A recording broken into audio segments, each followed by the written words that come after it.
అందరికి నమస్కారం, జై భారత్. ఒకసారి ఈ వీడియో పూర్తిగా చూడండి. న్యూటన్ గ్రావిటీని అనుకున్నాడు కదా, యాపిల్ కింద పడితేనే గ్రావిటీ ఉందని ఎలా కనుక్కున్నాడు? రోజు మార్నింగ్ పాస్ చేసేటప్పుడు యూరిన్ కిందే పడుతుంది కదా, అప్పుడు ఎందుకు కనుక్కోలేదు? యాపిల్ కింద పడితేనే గ్రావిటీ ఉందని ఎలా కనుక్కున్నాడు?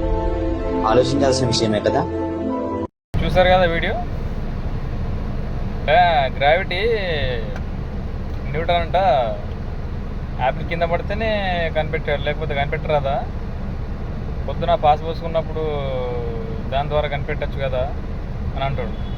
అరే మీరు అంత ఎక్కడికి వెళ్ళొస్తారా? చదువుకుంటారా, గాడిదలకు వస్తారా? మీరు నాకు అర్థం కాదు. యూరిన్ కానీ టాయిలెట్ కానీ మన ప్రమేయం ద్వారా వస్తుందిరా. చెట్టు మీద యాపిల్ ఏ ప్రమేయం లేకుండా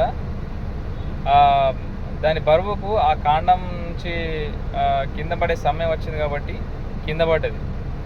కింద పడ్డటువంటి ఆ యొక్క యాపిల్ పైనకి ఎందుకు రిటర్న్ వెళ్ళలేదు అనే క్వశ్చన్ ఆయన మైండ్లో వచ్చింది.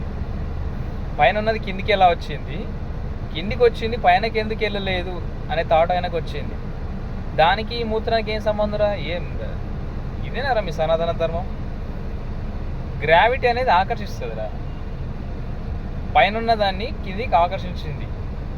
భూ ఆకర్షణ శక్తి అనేది దాన్ని ఆకర్షించింది. అది కింద పడ్డది. కింద పడ్డది పైకి వెళ్ళలేదు. ఆ క్వశ్చన్ తట్టి అయిన దాని మీద పరిశోధన చేసి భూమికి గ్రావిటీ ఉందని కనిపెట్టేయండి. మన మూత్రం పోస్తే మన ప్రమేయం ద్వారానే వస్తుంది. బాత్రూమ్ పైన మన ప్రమేయం ద్వారానే వస్తుంది. గ్రావిటీకి దానికి ఏం సంబంధం రేపు ఇచ్చిన సన్నాసి. అయినా యాపిల్ చూసి తాట రావద్దని ఏమున్నదా? బాత్రూంలోనే తాట రావాలన్నా, లేకపోతే యూరిన్ చేసినప్పుడే తాట రావాలన్నా? ఏ టైంలోనే తాట రావచ్చు. బాత్రూంలో ఏముంది? మీకు అన్ని బాత్రూంలో వస్తాయేమో థాట్స్ అన్నీ.